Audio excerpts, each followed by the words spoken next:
Buongiorno, i titoli. A Catania arrestata madre che abusava del figlio disabile di 15 anni. Sul cellulare della donna video hard girati dal minore. Sì del CIPES al progetto definitivo del ponte. Esulta Salvini che annuncia l'apertura dei cantieri a settembre. Per il sindaco di Messina un'infrastruttura importante, mentre la sindaca di Villa teme per la sopravvivenza della sua città.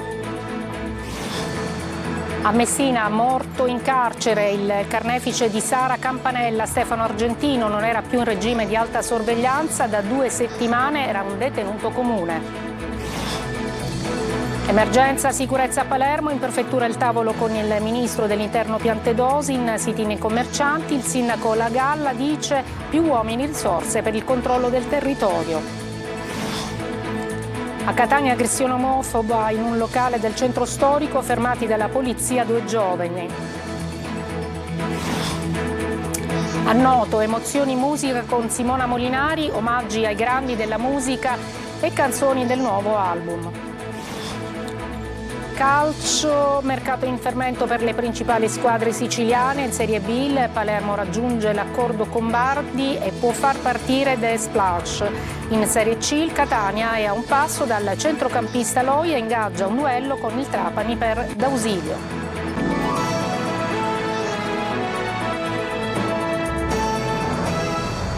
Buongiorno, benvenuti a questa edizione del mattino del nostro telegiornale. Dunque si parte con la cronaca perché a Catania è stata arrestata per violenza sessuale aggravata la madre di un ragazzo disabile di 15 anni. Sentiamo tutto da Desiree Ferlito.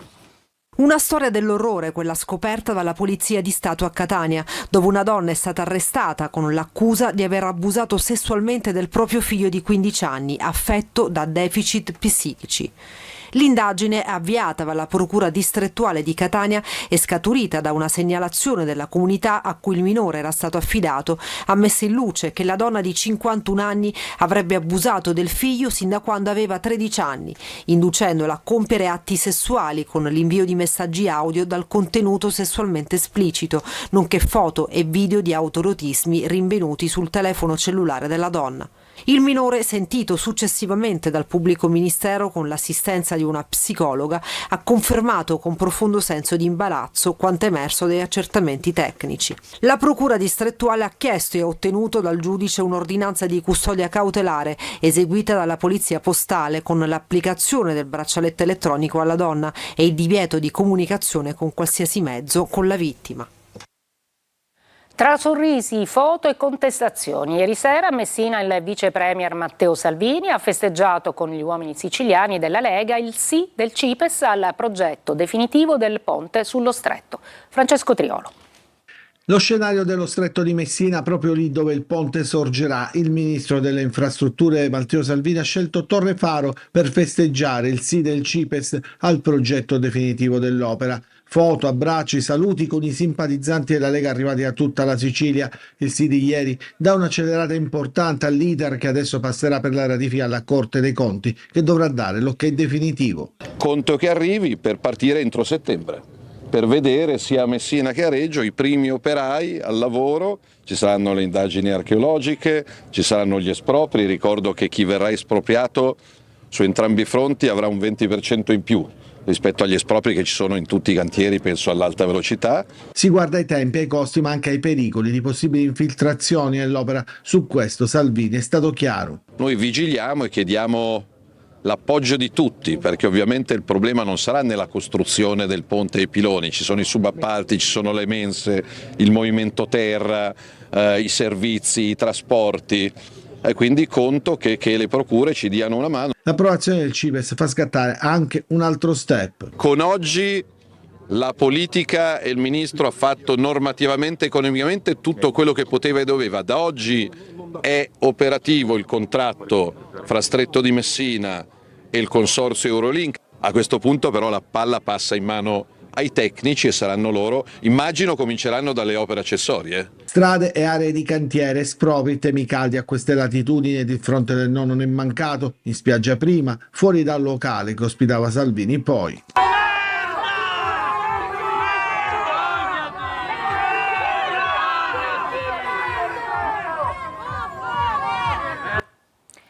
Il giallo di Bagheria, sequestrati 2 giorni dopo gli alcolici, rinvenuti nella villa dove è stata trovata morta Simona Cinà, la ventenne pallavolista trovata esanime in piscina. Intanto proseguono le indagini per risalire alle cause del decesso. Ieri sentiti dai carabinieri di Bagheria che indagano sul caso i familiari di Simona, che hanno confermato che stava bene e non aveva alcun problema di salute.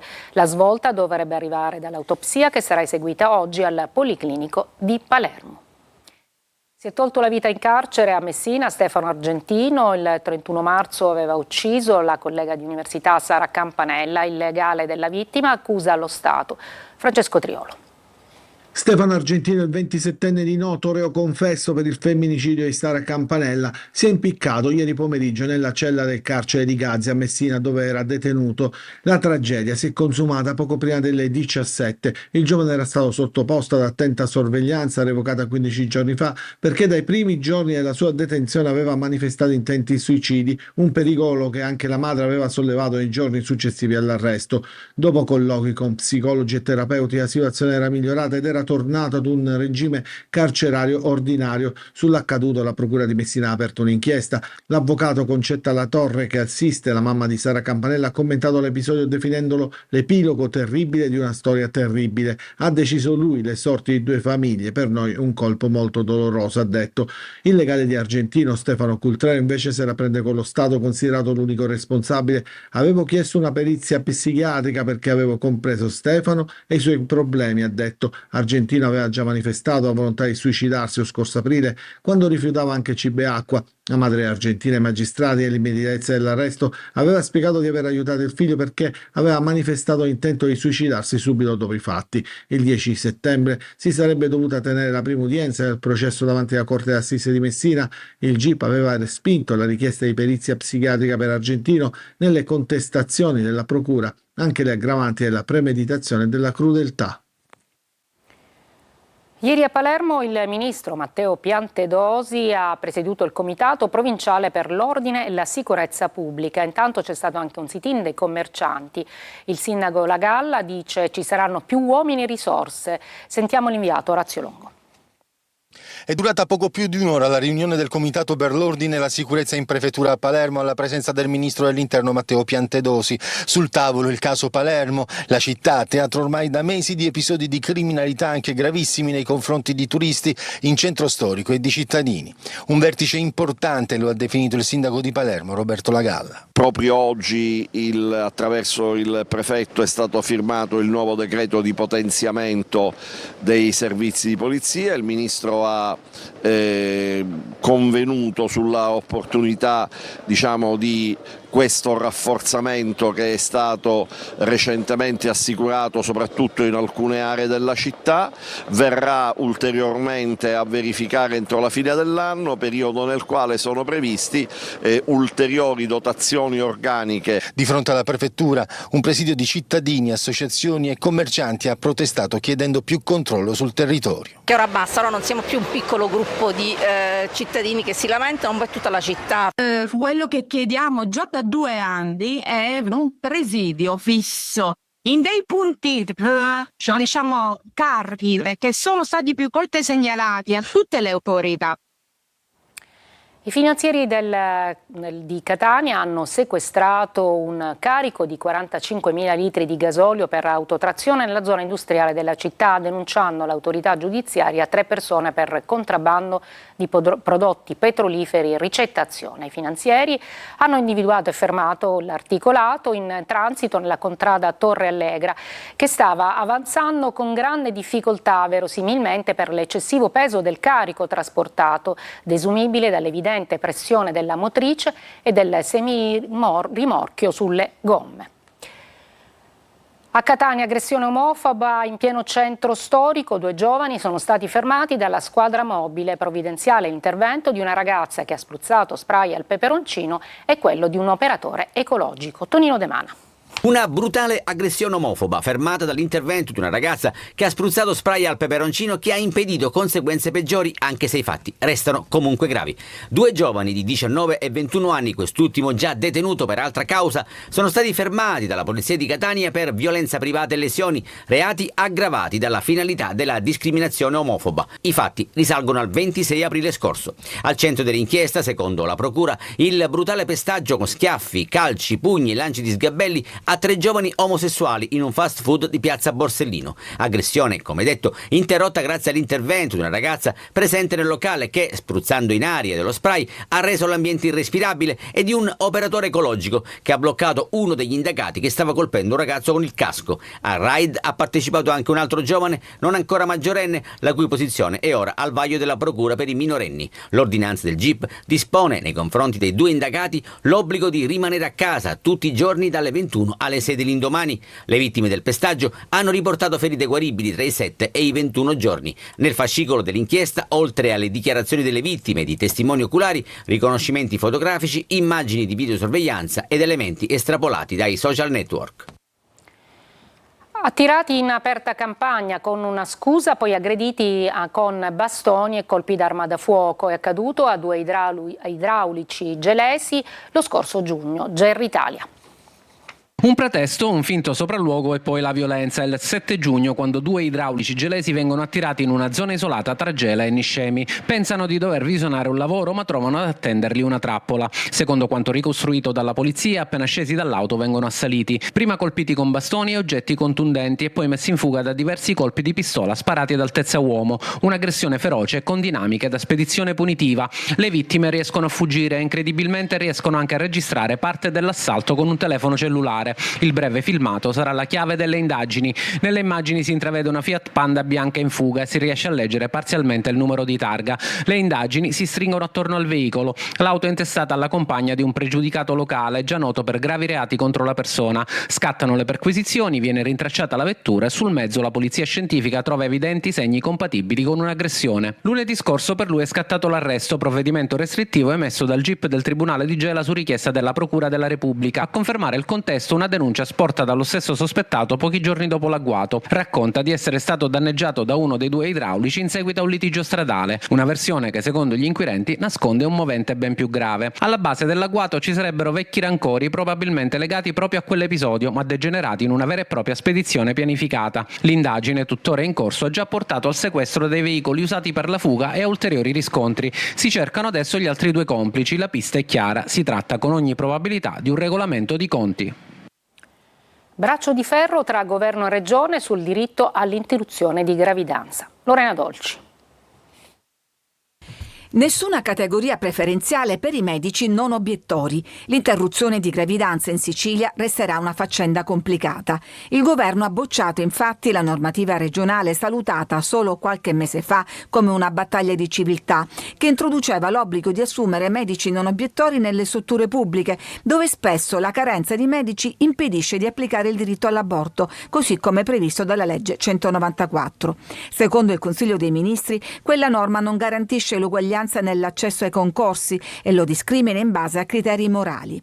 Esultano Fratelli d'Italia e movimenti pro vita, mentre le opposizioni parlano di segnale gravissimo. È chiaro che c'è solo una scelta ideologica da parte del governo che deve offrire un vessillo a chi invece su questa materia continua ad avere posizioni demagogiche e contro il diritto delle donne alla salute e alla libertà di scelta. In Sicilia la percentuale di obiettori supera in media l'80% con punte del 90%. Un esempio: negli ospedali di Messina 35 medici su 36 sono obiettori. Sotto tiro del governo nazionale anche il comma che permetteva di sbloccare 15 milioni di euro per i laboratori privati, dove da mesi i pazienti sono costretti a pagare le analisi.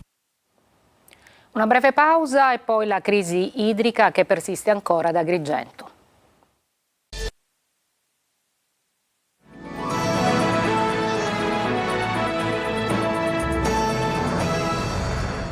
il dissalatore di Porto Empedocle è pronto, è stato anche inaugurato dal stesso presidente Schifani, ma l'acqua da Agrigento non è ancora in rete. Si attende l'ok dell'ASP dopo i campionamenti. Se i parametri saranno conformi, entro 24 ore partirà l'immissione nel sistema idrico, un passo decisivo per fronteggiare l'emergenza siccità. Davide Sardo. Tutto ruota attorno ad un'attesa lunga 24 ore. Sono questi i tempi tecnici previsti per conoscere i risultati dei campionamenti effettuati dall'ASP sull'acqua prodotta dalla dissalatore di Porto Empedocle.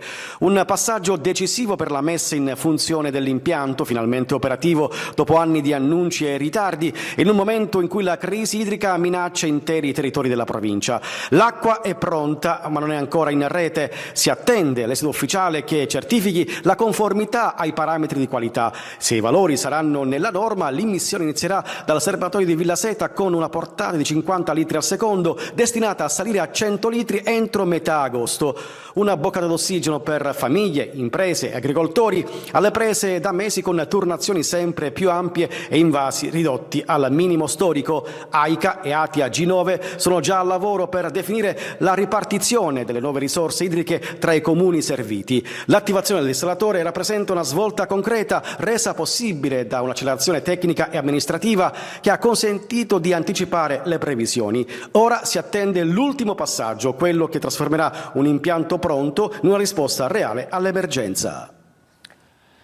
La Guardia di Finanza di Siracusa ha scoperto un sistema fiscale di frode costituito intorno a una società cartiera solo formalmente attiva nel settore agricolo, ma in realtà priva di qualunque struttura operativa e personale mezzi propri, creata esclusivamente con la finalità di emettere fatture false per 1,5 milioni di euro. Il provento illecito, frutto dell'indebita detrazione dell'IVA sulle false fatture, è stato quantificato in 300.000 euro.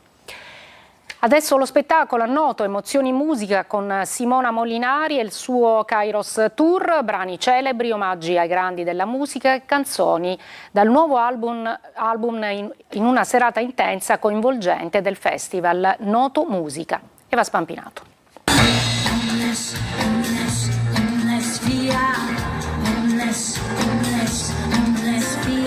Il barocco di Noto, un cielo d'estate, la voce sofisticata e magnetica di Simona Molinari.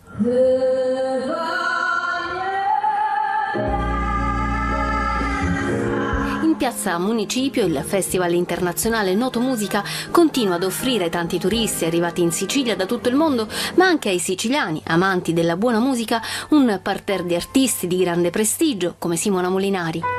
In una casa di provincia dove tutto resta uguale, tra le rose alla ringhiera e le bandiere a sventolare. Cantautrice raffinata, interprete jazz pop tra le più apprezzate in Italia, la Molinari ha conquistato il pubblico con il suo Kairos Tour, accompagnata da una formazione d'eccellenza: Claudio Filippini al pianoforte, Nicola Di Camillo al basso, Fabio Colella alla batteria.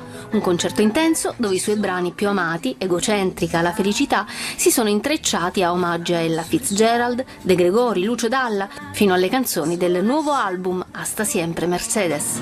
Dietro la fronte di Sofia, i miei pensieri in processione. Atmosfera magica in una cornice che esalta la bellezza e l'arte.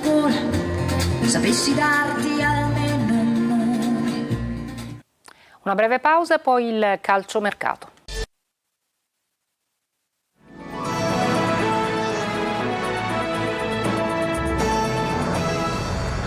Per il calcio in Serie B il Palermo trova l'accordo con Bardi e cede Desplanche al Pescara. In Serie C il Catania è a un passo da Aloi che dovrebbe firmare un biennale. Venerdì allenamento congiunto del Siracusa con il Priolo. Sergio Colosi.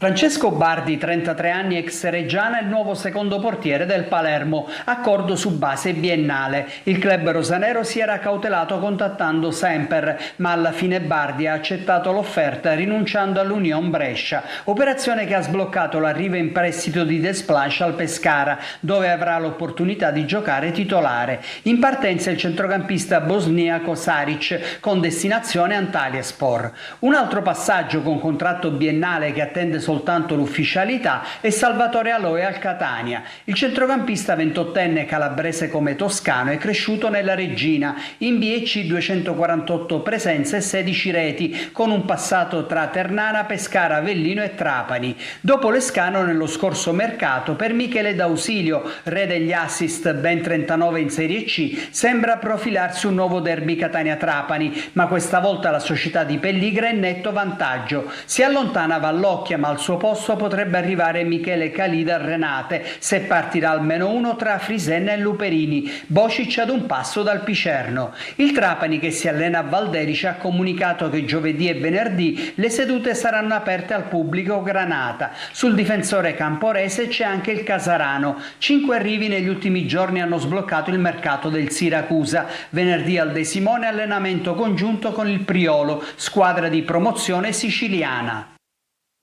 È tutto per questa edizione, la prossima alle 14. Grazie per l'ascolto e buona giornata.